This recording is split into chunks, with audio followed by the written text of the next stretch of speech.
Dando, portanto, prosseguimento, teremos agora o quinto painel, com o tema Os Direitos da Personalidade no Meio Rural. Roberto Babini, mestre Para presidir os trabalhos, é com enorme honra que recebemos, Sua Excelência, o ministro do Tribunal Superior do Trabalho Aposentado, presidente do TST e do CSJT no biênio 2014 e 2016, e aniversariante, no último dia 8 de novembro, quarta-feira agora, Sua Excelência, Dr. José Antônio de Barros Levenhagen, que assume a palavra.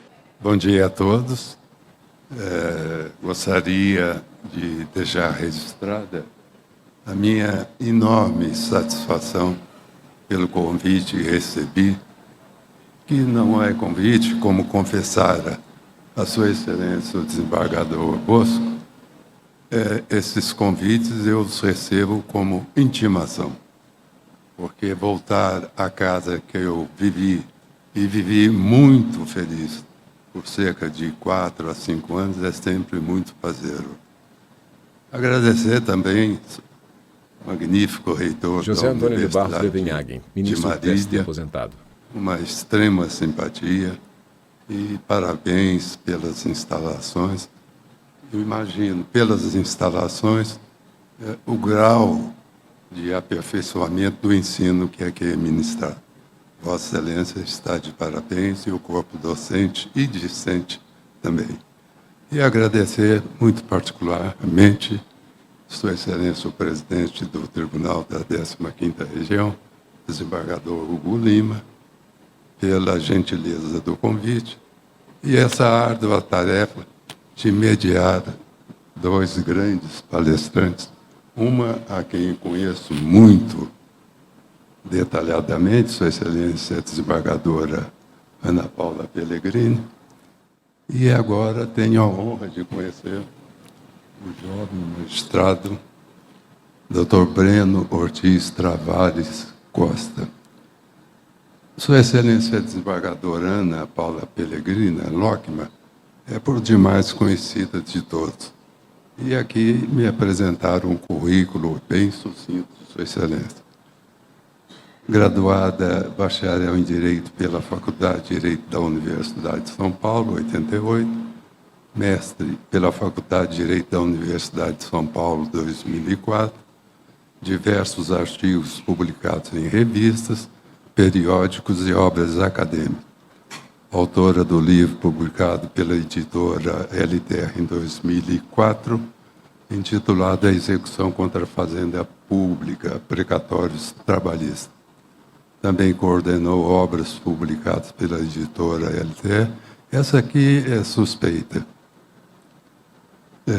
Conciliação judicial individual e coletiva e formas extra, solução de conflitos, em homenagem, imagina, a esse que vos fala, e merecido. E repercussões no processo de trabalho do CPC 2015, em homenagem, sim, ao desembargador Lorival Ferreira dos Santos.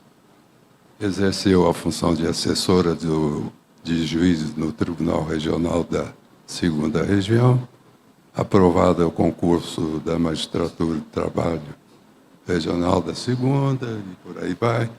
Ingressou no TRT da 15ª em 94, foi juiz em várias varas, atuou como juiz auxiliar da Corregedoria, da Vice-Presidência, da Presidência, atuou como juiz substituta do Tribunal Regional do Trabalho nos períodos, promovida a desembargadora, merecidamente, pelo critério de merecimento, em 2010, Corregedora Regional, biênio 2020-22, vice-presidente do Colégio de Presidentes e Corregedores dos Tribunais Regionais, 21-22, e coordenadora do Comitê Gestor de Dados Pessoais. Esse é bem sucinto o currículo de Sua Excelência. Eu só destaco que Sua Excelência me deu a honra, ao tempo em que exercer a presidência do TST, de integrar o programa, o PJE, que foi um trabalho hercúleo. Tivemos que fazer um basta para recuperar as inconsistências E tudo, o êxito que tivemos se deve à Sua Excelência e à equipe que ela conduzia. Como é que chamava a juíza do Rio? Gisela. E aqui à minha direita, o jovem magistrado, e ao que tudo indica, promissor magistrado, porque é professor da Universidade de Marília, Sua Excelência o doutor Breno Ortiz Tavares Costa, nascido nessa belíssima cidade, que não conhecia e tive a honra de conhecer, formado em Direito pela Univem, aqui de Marília, pós-graduação em Direito do Trabalho, advogado trabalhista e aprovado no concurso da magistratura da 15ª região, da 3ª região. Em 2011, mineiro, fez lá pela Minas. Em 2011, permutou para a 15ª, foi professor da pós-graduação Lato Sensu da Universidade de Marília, professor da Escola Superior dos Magistrados de Trabalho da 15ª região. Atualmente, Sua Excelência é diretor de comunicação da Matra 15.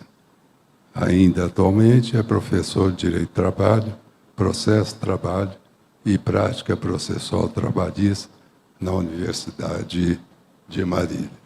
Credenciais Sua Excelência as tem e as tem em abundância, tanto quanto Sua Excelência a desembargadora Pellegrini. Peço permissão, Sua Excelência, o doutor Breno, para passar a palavra à desembargadora Ana Paula. Muito bom dia a todas, a todos. Eu cumprimento o presidente do Tribunal Regional do Trabalho da 15ª Região, meu caríssimo amigo, desembargador Samuel Hugo Lima. Ainda está lá fora com o ministro Balazeiro, já deve estar aqui conosco. Cumprimento o diretor da Escola Judicial, desembargador também, meu caríssimo amigo, desembargador Carlos Bosco. Cumprimento, que também deve estar lá fora, com o nosso ministro Balazeiro, desembargador hoje aposentado, Francisco Giordani, que me fez o honroso convite para estar aqui. Cumprimento com enorme emoção o presidente deste painel, ministro Antônio José de Barros Levenhag, que, por alguns anos, tive a oportunidade, a honra de trabalhar diretamente e muito aprender a judicatura.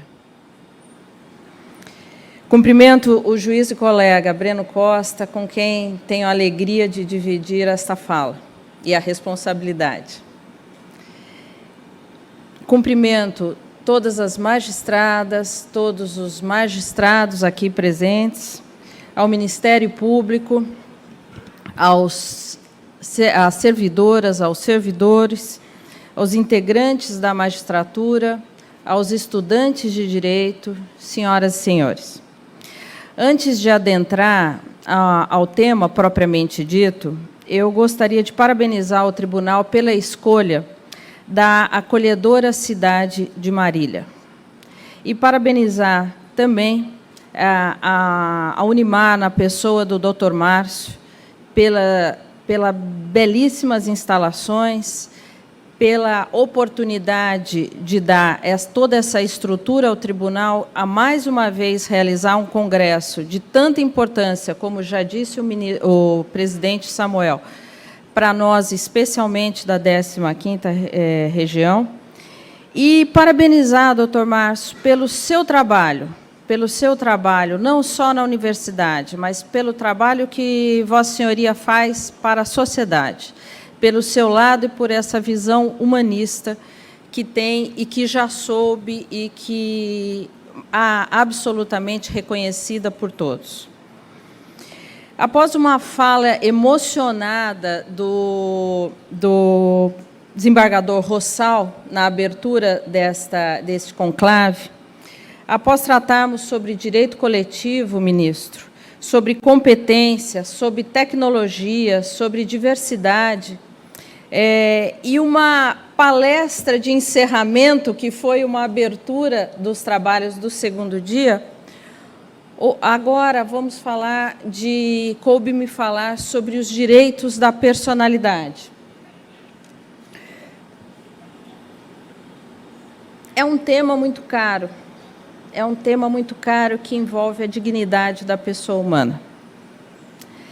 É consenso, hoje, como podemos falar de direito da personalidade como um conceito, é consenso que todos os seres humanos são dotados de direitos inatos, de natureza subjetiva e extrapatrimonial, inerentes à sua própria condição e ligados de maneira perpétua e permanente, como o direito à vida, à igualdade, à liberdade. E se nós formos tratar sobre a distinção entre direitos fundamentais e direitos da personalidade, nós vamos chegar à conclusão que possuem basicamente o mesmo significado, variando um pouco no que se refere aos objetivos.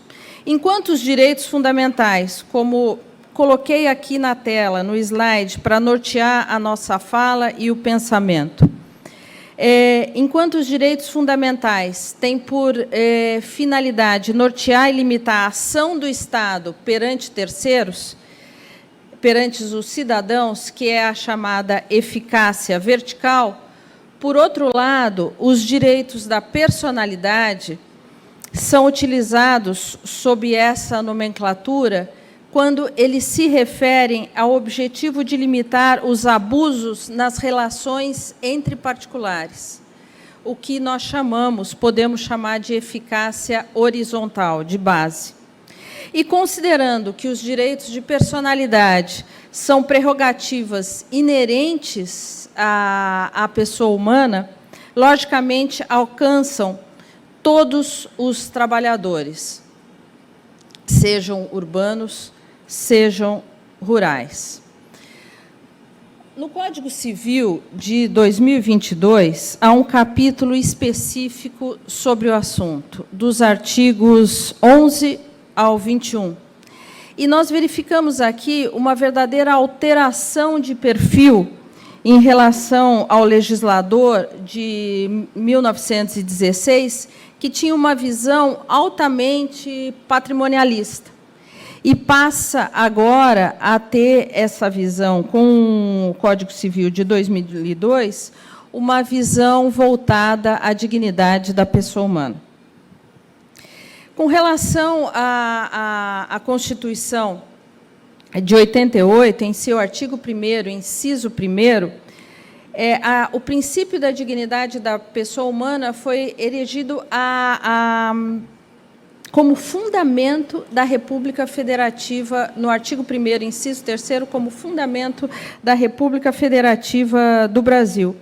E garantiu, em seu artigo 5º, os direitos fundamentais, a fim de concretizar a efetivação desse princípio, através do direito à intimidade, do direito à vida privada, que se encontram dentro dos chamados direitos da personalidade.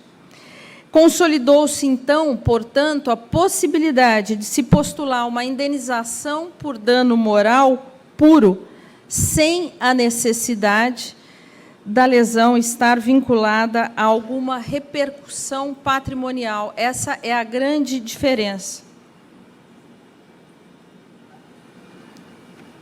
Eu estou com um papel por aqui porque eu não consigo enxergar a tela, só para me balizar. E nas relações de trabalho, seja de urbano, seja de trabalhador rural, podemos mencionar vários direitos da personalidade, e aqui, nesse slide, eu elenco muitos deles, como direito à liberdade do trabalho, como direito à vida, à sociedade, à integridade física, direito à liberdade de expressão e à liberdade de pensamento. São vários outros direitos que constam. A ofensa aos direitos da personalidade, ele corresponde a um dano extrapatrimonial. O ministro Alexandre Agra Belmonte, ele tem uma obra específica publicada, é um grande estudioso sobre a matéria, e ele classifica o dano patrimonial em 3 espécies: dano moral, dano estético, dano existencial. Os danos morais, como nós já conhecemos, e muitos magistrados que aqui estão, trabalhamos com essa matéria diuturnamente, estão ligados aos abalos sentimentais, causados a atributos valorativos da pessoa, físico, psíquico ou até espiritual.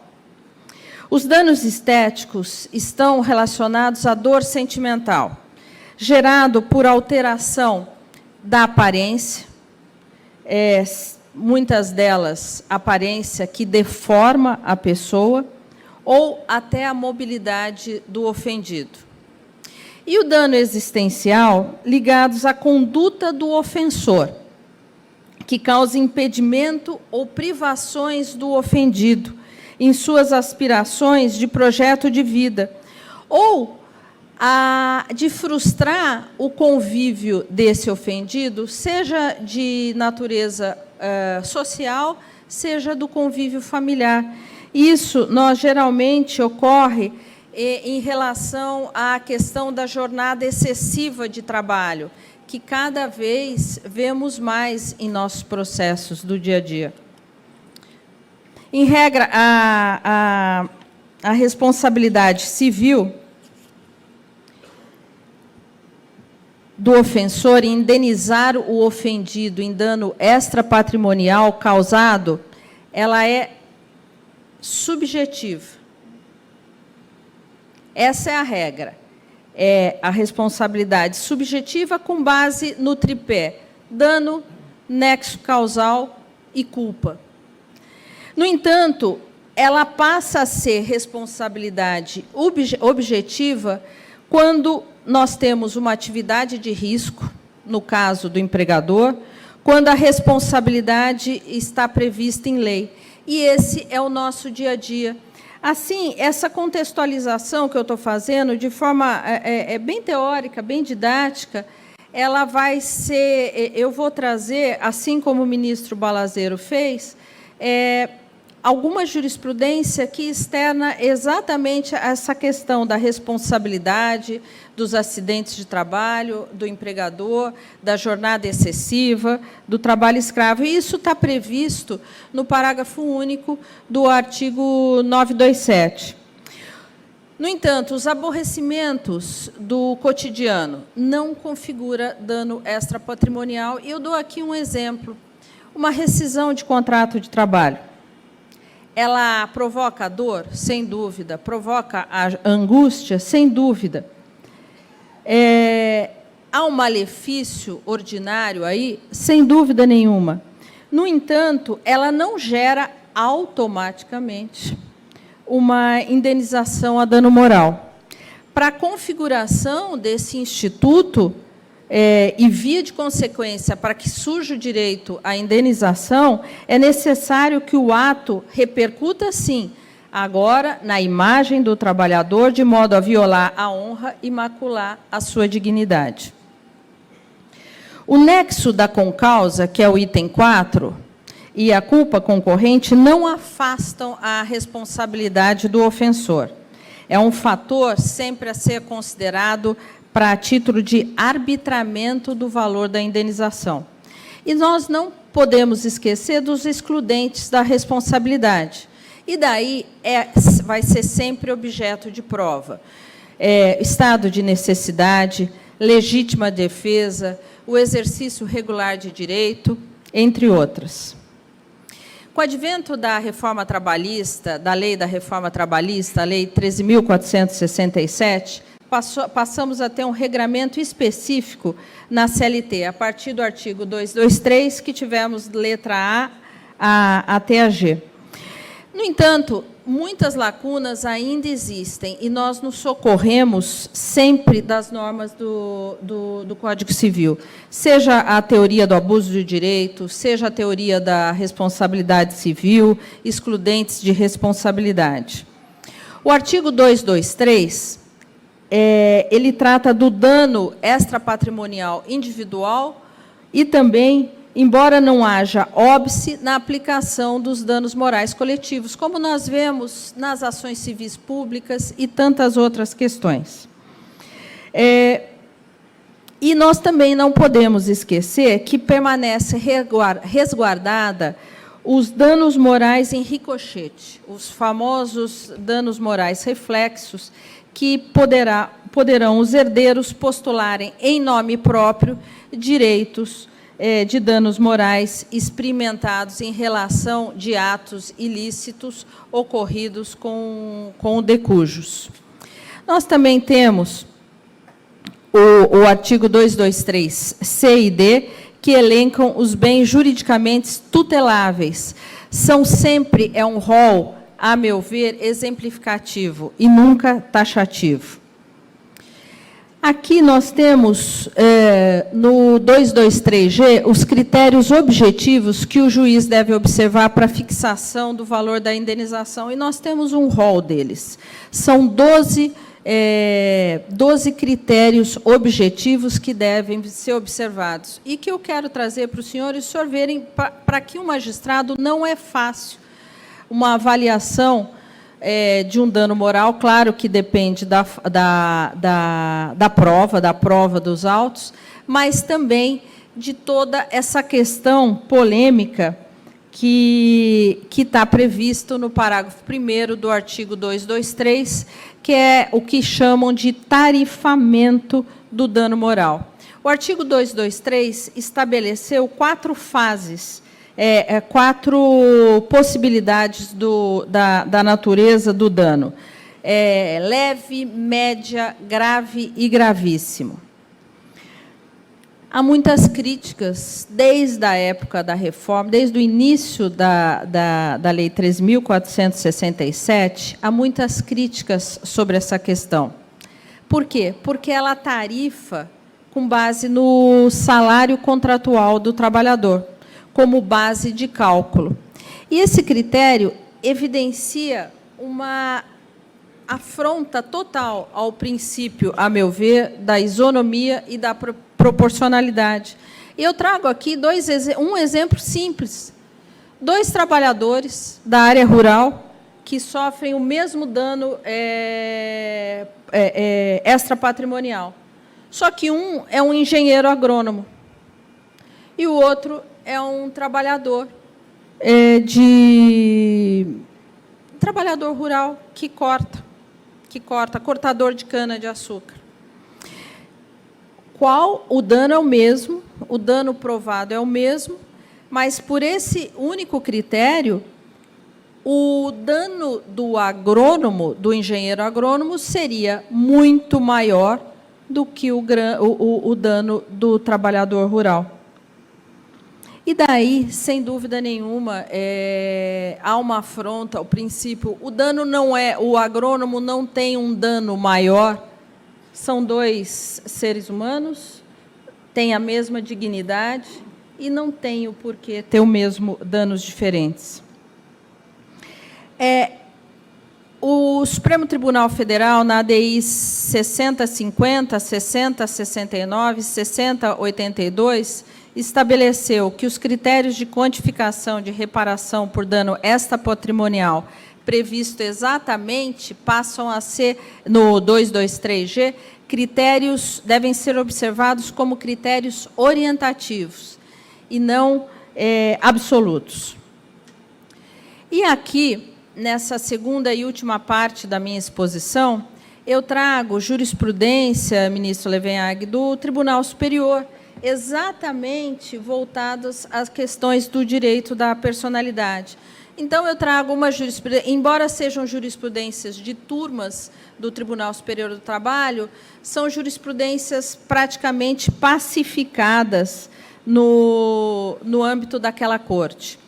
Em relação ao acidente de trabalho e doença profissional, Nós podemos falar da violação à saúde e à integridade física do trabalhador causadas pelo acidente. E aqui eu trago todas essas jurisprudências que foram coletadas de um ano e meio para cá. Então, são todas jurisprudências atuais. Essa jurisprudência é de fevereiro de 2022, onde trata exatamente do que falamos da responsabilidade de natureza civil e que o corte na lavoura de cana-de-açúcar consiste, sim, trabalho penoso e insalubre, submetendo o empregado a risco acentuado. A jurisprudência do TST é pacífica no sentido de entender que a função do cortador de cana é atividade de risco, atraindo a responsabilidade objetiva nas causas de acidente do trabalho e doença profissional. Então, é uma matéria da 8ª turma, é uma ementa da 8ª turma, mas com uma jurisprudência pacífica nesse sentido. Em relação ao trabalho escravo, é uma ementa maior, mas é muito interessante, uma ementa de Sua Excelência, se não me falha a memória, do ministro Augusto César, em que ele trata, o ministro Balazeiro tratou também com muita propriedade, em que ele fala a configuração atual do trabalho escravo, odierno, não se limita à restrição da liberdade do trabalhador. E continua, o bem jurídico tutelado vai além da liberdade individual, englobando também a dignidade da pessoa humana, os direitos trabalhistas e previdenciários que constituem o sistema social trazido pela Constituição e a caracterização da escravidão moderna, ela é mais sutil, não sendo necessária a coação física da liberdade de ir e vir, bastando que a vítima seja submetida a trabalhos forçados ou a jornada exaustiva ou a condições degradantes do trabalho. Infelizmente, não é algo incomum. Infelizmente, são emendas corriqueiras que nós encontramos nessa mesma linha, não só no Tribunal Superior, como nos tribunais regionais. E, curiosamente, senhoras e senhores, isso eu posso dizer porque eu já despachei, ontem mesmo, retornando para o hotel, a vida não para, e os processos muito menos. Então, eu abri meu computador para os despachos naturais, para exame dos processos. Qual não foi a minha surpresa? Um mandado de segurança com pedido de liminar, exatamente que a impetrante ela queria uma liminar, porque ela tinha sido inclusão no cadastro de empregadores, porque havia um trabalho escravo deflagrado e comprovado pelo Ministério Público do Trabalho, a alguns quilômetros daqui. Então, foi algo que eu achei muito interessante, que me aconteceu ontem, eu despachei a liminar, por isso já está despachado, já está intimado, as partes já foram intimadas, por isso que eu estou trazendo aqui. Claro que eu não vou mencionar de quem se trata, tudo, porém, é algo, infelizmente, que acontece diuturnamente.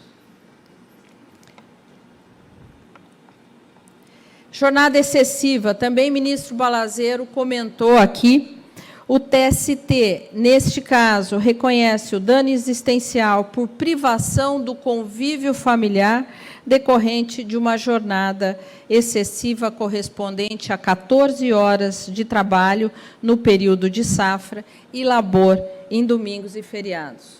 Por mais, Breno, que nós tenhamos uma jornada excessiva e grande como magistrado no nosso dia a dia, 14 horas e com sábado e domingo, não dá, né? É uma ementa também de junho de 23 e é algo corriqueiro que nós temos visto no nosso regional e também no Superior Tribunal do Trabalho, além de outros regionais. A limitação da jornada constitui não só a necessidade do convívio familiar, constitui medida de higiene, de saúde, de segurança de trabalho, sem falar no trabalho por produção.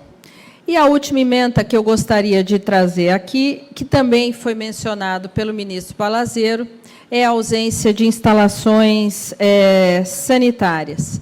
Isso tem sido objeto não só pelo Ministério Público, de ações coletivas, mas também de ações individuais, absolutamente corriqueiras no âmbito do TRT da 15ª Região.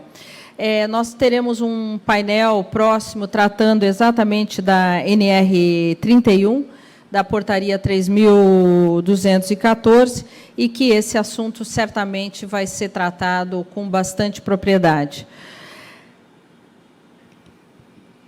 Eu finalizo a minha fala deixando uma reflexão de Henry Ford. Certa vez, ele se queixando do que pretendia contratar um par de mãos, ele teria dito que ele acabou recebendo também um ser humano. E aqui eu digo que a força de trabalho, objeto da contratação, é indissociável da pessoa, que, na condição de ser humano que deve ter sua dignidade respeitada, tal como não apenas garante o ordenamento jurídico, mas, mais do que isso, a reconhece como inerente ao trabalhador. Nós não estamos aqui, Breno, ministro Levenhag, senhoras e senhores, por acaso. Nós todos, como o desembargador Rossal comentou ontem no final da sua fala, nós temos uma missão muito importante. Nós trabalhamos, nós estamos aqui projeção de por slide, conta dele, foto de trabalhador rural com enxada por no conta campo. da sociedade, por conta de todos nós. É por isso que nós estamos aqui e é por isso que estamos lutando. Muito obrigada. Auditório aplaude o painelista.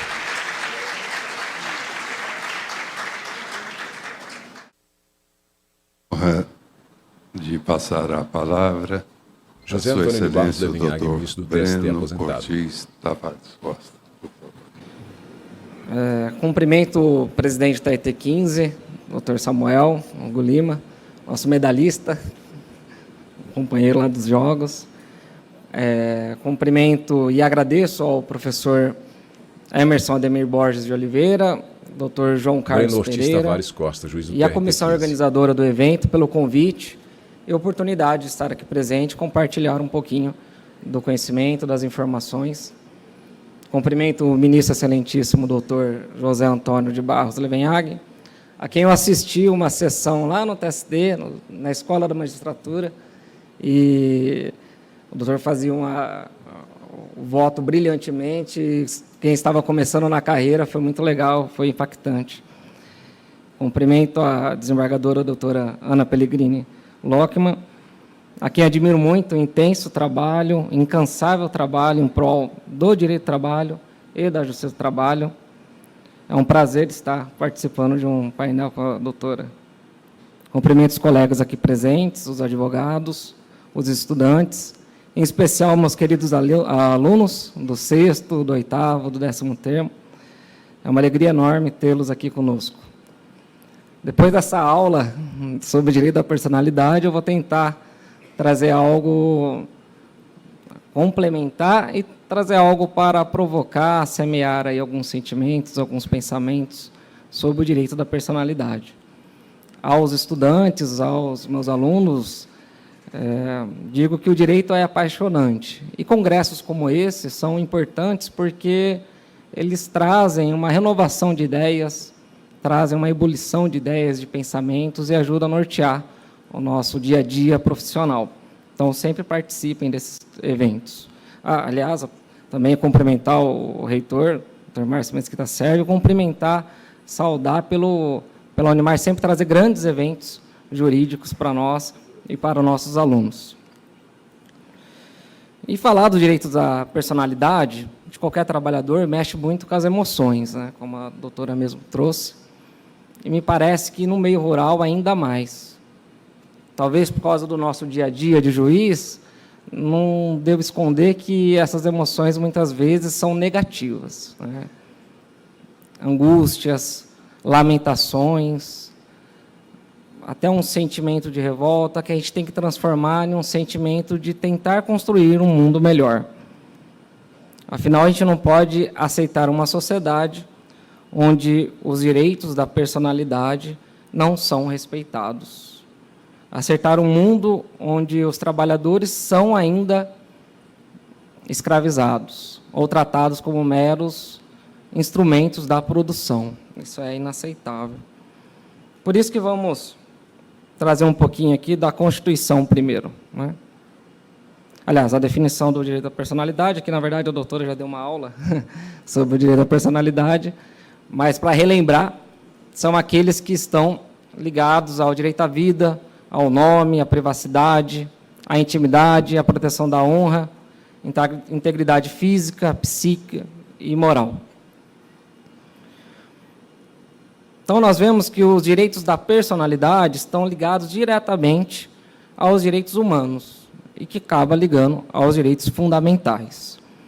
Para Pontes de Miranda, os principais seriam o direito à vida e a integridade física, psíquica e moral. E o que eu queria trazer ao longo da minha exposição, para a gente devagar, o que é o direito à vida?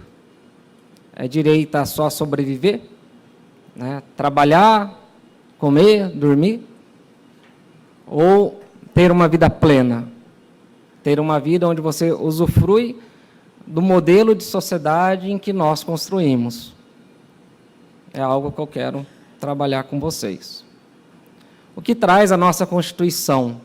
Logo no preâmbulo, né? A construção de um Estado, de uma república que visa o exercício dos direitos sociais e individuais, o bem-estar, a justiça como valores supremos, olha as palavras, valores supremos de uma sociedade fraterna, buscando uma harmonia social. E logo ali no seu capítulo, no seu artigo 1º, coloca como fundamento da República a dignidade da pessoa humana. A dignidade da pessoa humana, como princípio, vem ser concretizado muito pelos direitos da personalidade, né? Em especial o direito à vida. Então vemos que na Constituição o fundamento da nossa República é um deles, a dignidade da pessoa humana. E os objetivos fundamentais? Construir uma sociedade livre, justa e solidária. Erradicar a pobreza, reduzir as desigualdades sociais. Promover o bem de todos.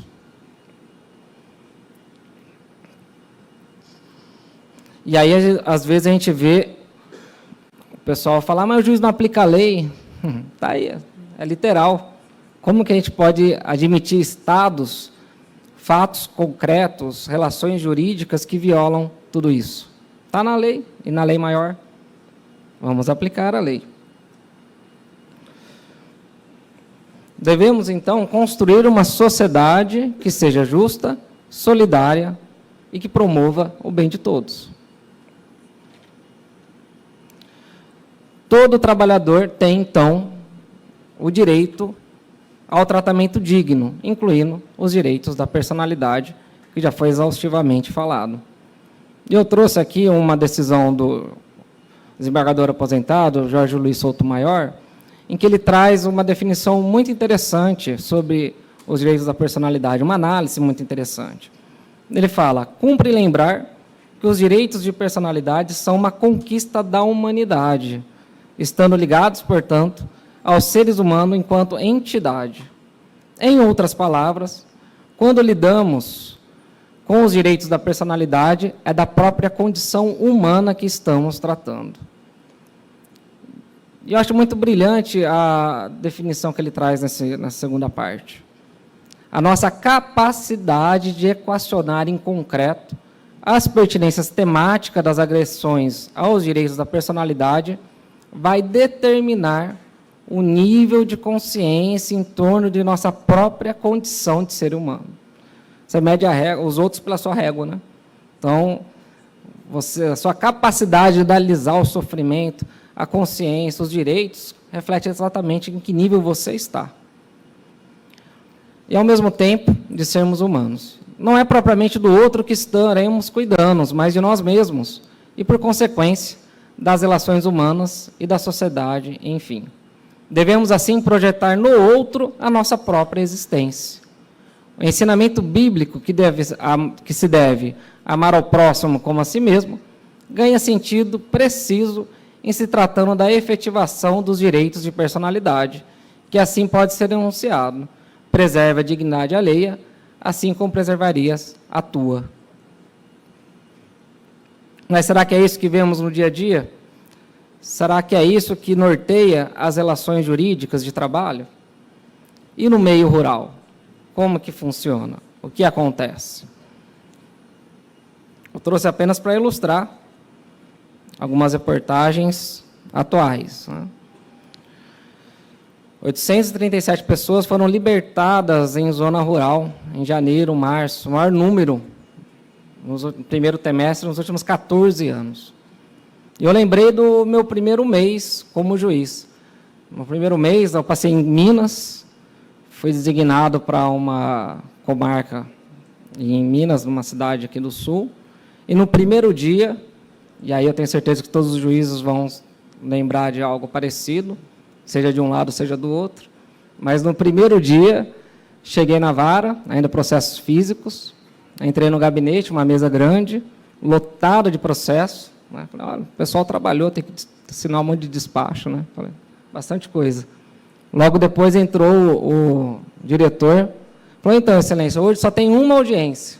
Uma só, mano? Ah, tá bom. É desse processo aí. Eu falei, como assim desse processo? Era uma ação civil pública de mais de 20 volumes, que coincidentemente foi marcada no primeiro dia de férias do titular, né? As coincidências da vida. E veio o Ministério Público despachar, veio os advogados da usina, porque era uma denúncia de trabalho escravo de mais de 2.000 trabalhadores. Então, a empresa defendia, a usina defendia que não era a caracterização de trabalho escravo, mas havia provas de condições que violavam a dignidade da pessoa humana. Então, nós passamos uma tarde conversando, acertando acordo, em que fixou danos morais e também ela se comprometeu a regularizar as instalações, questão dos banheiros, quartos, refeição, e eu acho que conseguimos chegar a um consenso. Mas, realmente, é algo que ocorre muito. Uma outra reportagem também, mostrando reportagens atuais, tá? Que eu peguei para vir trazer para cá mesmo, né? E aí pode-se falar, mas aí é o exagero de afirmar de trabalho escravo, né? Não é todo mundo que é trabalho escravo, mas é o que a doutora trouxe. E a falta, por exemplo, de sanitários, condições dignas, né? Dos mesmos criadores do criança trabalhar é bom, que dá caráter, eu já ouvi pessoas afirmarem, mas eles não gostam de sanitário, trabalhador rural, eles gostam de usar o mato mesmo.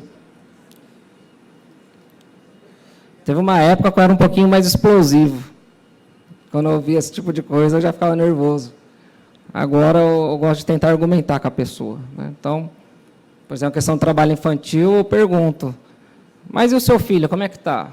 Eu tenho 2, um de 18, outro de 22.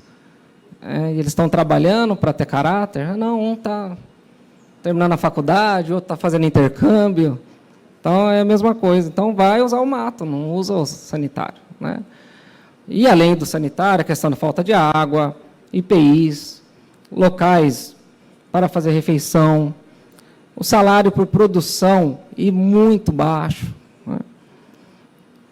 Eu trouxe até um relato aqui para exemplificar, para quem não tem o conhecimento, né, da colheita da laranja. O texto ele diz o seguinte, me permita ler. À medida que as laranjas vão sendo colhidas, elas são depositadas nos bags, sacolas de plástico, com alças que são colocadas em torno do pescoço. É preciso lembrar que há exigência, do uso de EPIs. Quando as capacidades dos bags se completam, o colhedor deposita as laranjas em caixas, cujo peso é de 27 kg. Cada caixa vale R$1. Cada caixa. Então, você imagina, você sobe na árvore, enche 27 quilos, põe na caixa e ganha R$1. A imposição de uma quantidade mínima colhida por dia. Há essa imposição, 70 caixas. Ou seja, 1.890 quilos. Se não atinge essa média, em regra, o trabalhador é dispensado e é contratado outro. O modelo de produção é imposta pelo patrão com a finalidade de oferecer maior ganho para ele, claro, e causar a impressão ao empregado de que vale a pena ele ficar sem almoçar, né? Vale a pena para ele aumentar a produção. Imagino que todos os juízes e advogados já devem ter pegado o caso em que o trabalhador fala, não, eu não almoço ou almoço em 10 minutos, porque eu tenho que voltar, continuar colhendo para aumentar a produção. Mas lembremos, R$1 por caixa. E volto a perguntar, estamos aplicando a Constituição? É possível aceitar essa realidade em uma Constituição, em um país que tem uma Constituição que prevê uma sociedade justa, fraterna e solidária? Estamos respeitando a dignidade da pessoa humana? Aí nós temos que lembrar um momento histórico, né, que nós vivemos.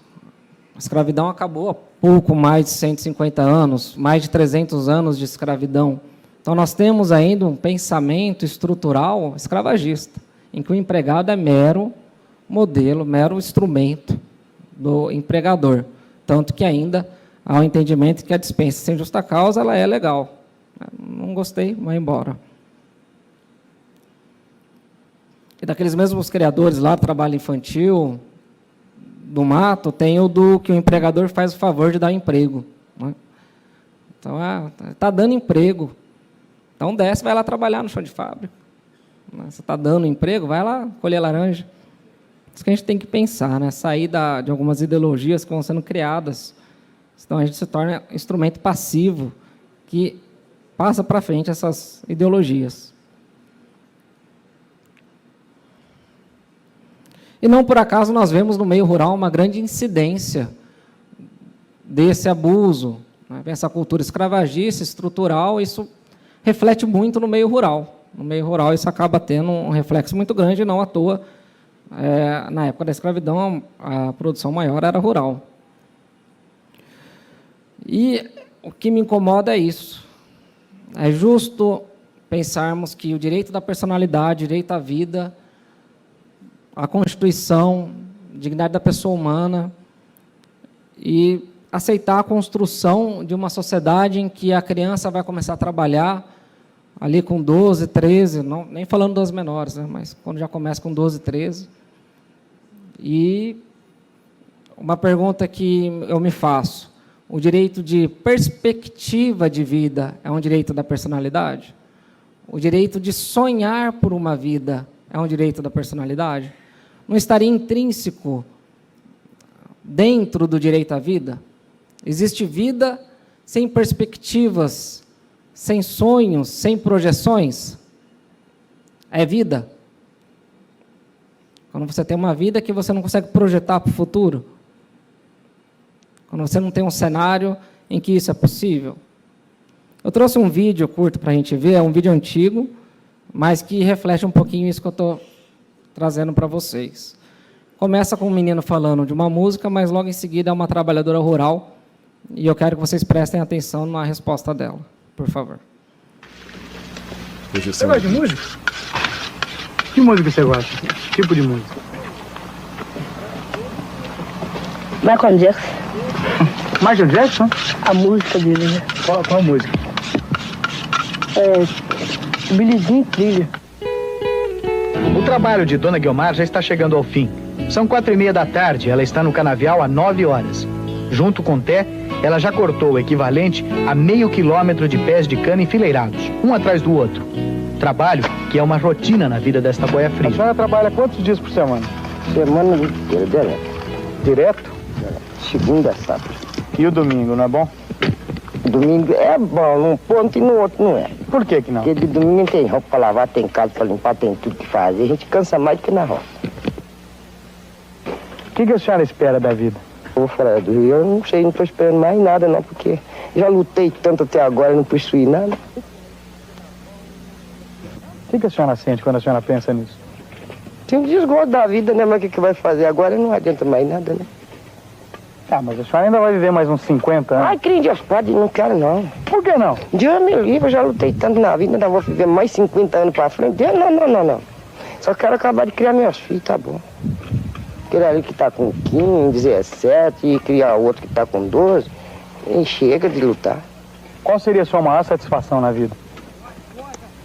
A gente tem tanto prazer na vida que não pode alcançar nenhum. E é o que eu Breno pergunto, Ortiz volto a Tavares perguntar. Costa, juiz do TRT. A gente fala direito à vida, um direito da personalidade, mas é simplesmente vida? Assim, sobreviver ou é viver? Não é?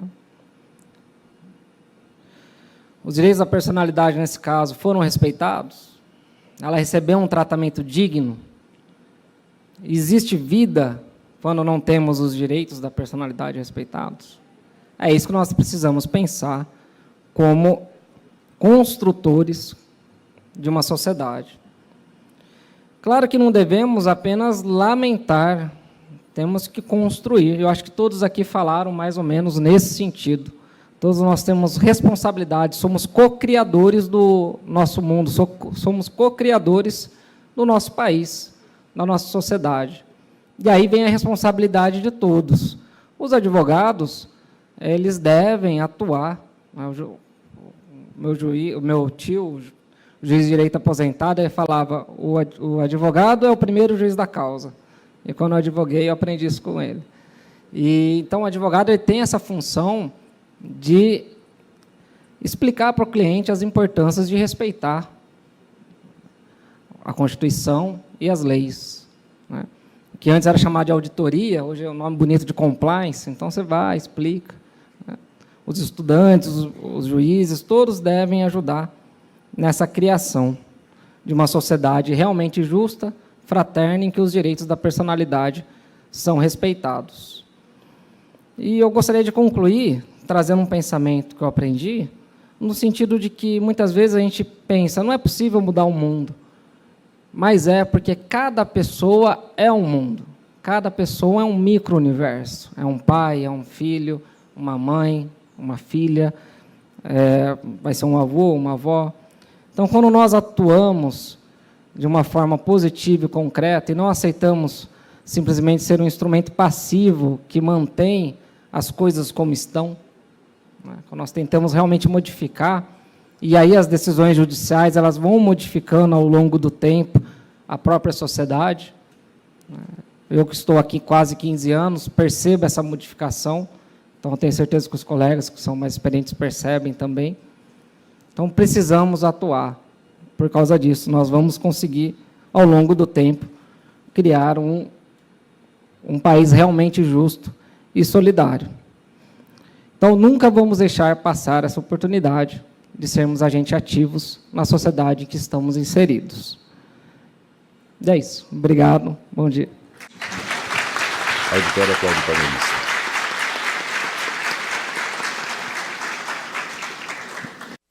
Bom, fomos brindados com duas excelentes... José Antônio de Barros Levinhag, exposições. ministro do TST, aposentado. Eu só me permitiria, se a organização assim me permitir, uma pequena consideração. Um magistrado já com muita experiência, eu tive a felicidade de atuar nos dois ramos do judiciário, na justiça comum como promotor de justiça e no judiciário do trabalho. E sempre entendi que a nossa Constituição de 88 é excessivamente ambiciosa. Tudo o que nela se propugna é muitíssimo válido, Ninguém ousaria discordar. Mas lá se vão 35 anos e o que mudou desde então? Constituição é mais do que belas palavras. Constituição, ela impõe a atuação, sobretudo, do executivo nessa área tão problemática. Dano moral na esfera trabalhista é a ponte do iceberg, porque no restante a miséria, a desigualdade é muito mais extrema e muito mais dolorosa. Uma segunda colocação. Tribunal Superior do Trabalho não é tribunal de justiça, é um tribunal de uniformização de jurisprudência. Ministro, seja do TST, seja do STJ, que queira fazer justiça, fará injustiça, porque ele está alheio aos fatos. Não teve a possibilidade que teve o juiz de primeiro grau e o tribunal regional, os tribunais de segundo grau, que são os tribunais de prova, de vivenciar essa realidade. Sempre me preocupou como ministro algumas atitudes de querer fazer justiça. Falei, vã pretensão. Se não o for antes, não será aqui, porque certamente quem assim pensa corre o risco de cometer uma grande injustiça. E outro dilema muito sério. O que é a justiça? Nós temos a justiça formal, dar a cada um o que lhe pertence. Isso é muito fácil. Anatole France, já com a sua ironia, dizia: dê ao rico a sua riqueza, ao pobre a sua pobreza. Essa é a igualdade formal. A igualdade material, ela é terrivelmente difícil. Terrivelmente difícil. Nós vivemos um país terrivelmente desigual, material, econômico e socialmente desigual.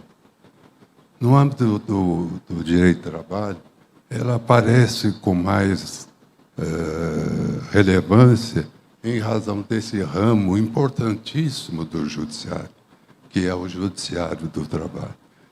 E reclama do seu juiz bastante sensibilidade para dois valores que o Constituinte de 88 elegeram valores fundamentais da República: valorização social do trabalho e a livre iniciativa.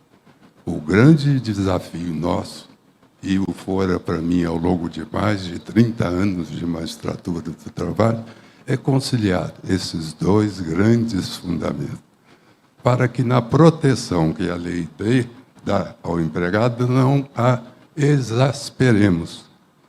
E também não coloquemos o empregador, como regra, o vilão da relação de emprego. É fato que uma grande maioria peca por não cumprir as suas obrigações. Mas sabemos todos nós que o contrato de trabalho é comutativo e sinalagmático perfeito, ou seja, direitos e obrigações que se correlacionam. Então, se o empregado tem direitos, ele também tem os seus deveres, e é preciso que os cumpra. Inclusive, a própria legislação prevê o dano moral em relação à pessoa jurídica. Não raro, o empregado pode, eventualmente, cometer um dano extrapatrimonial ao detratar a empresa onde trabalhar. Colocações apenas para provocação. Porque, na minha vida profissional de magistrado, eu procurei sempre nortear-me por uma frase de um autor francês muito substantiva.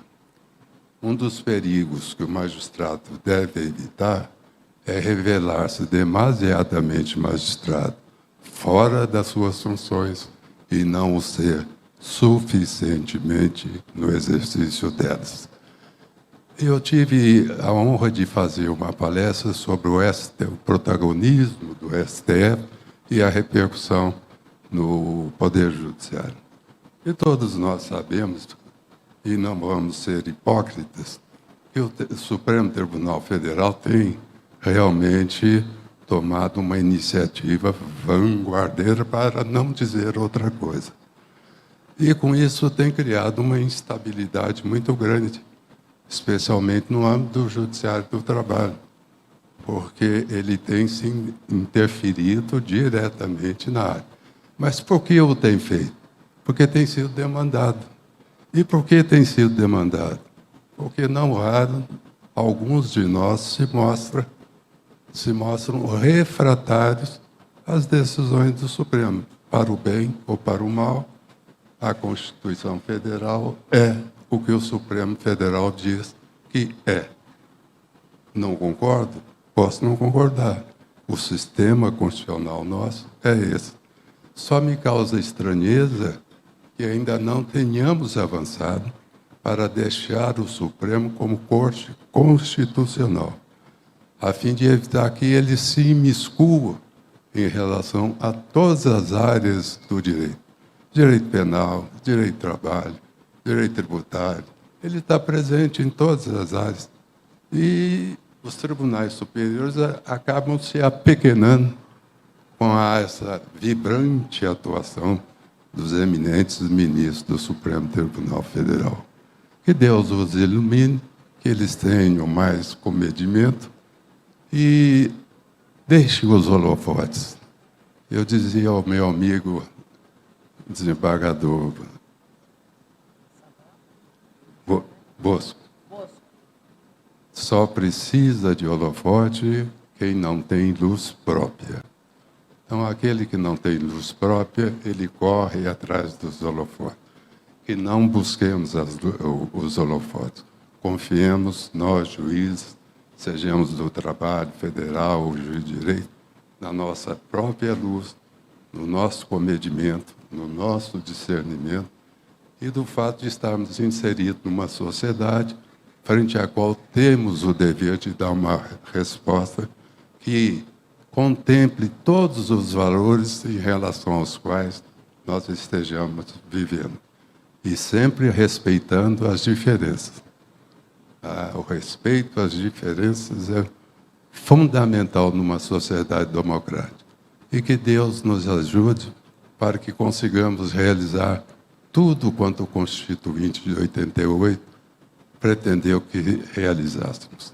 Agradeço a participação, aliás, brilhantíssima, dos dois painelistas, mais uma vez ao presidente do Tribunal Regional da 15ª, desembargador Hugo Lima, a sua excelência, o magnífico reitor, e a todos quanto acorreram nesse evento de extrema importância. Fomos beneficiados por duas intervenções belíssimas. Não, três não, duas belíssimas, e que estão de parabéns. Sua Excelência já o conhecia há muito tempo. E Sua Excelência passei a conhecer e admirá-lo agora. E com essas breves considerações, declaro encerrado o painel, agradecendo a presença de todos. Auditório com o desembargador Samuel Hugo Lima e convidados sentados na primeira fila, aplaude o ministro Levinaggi.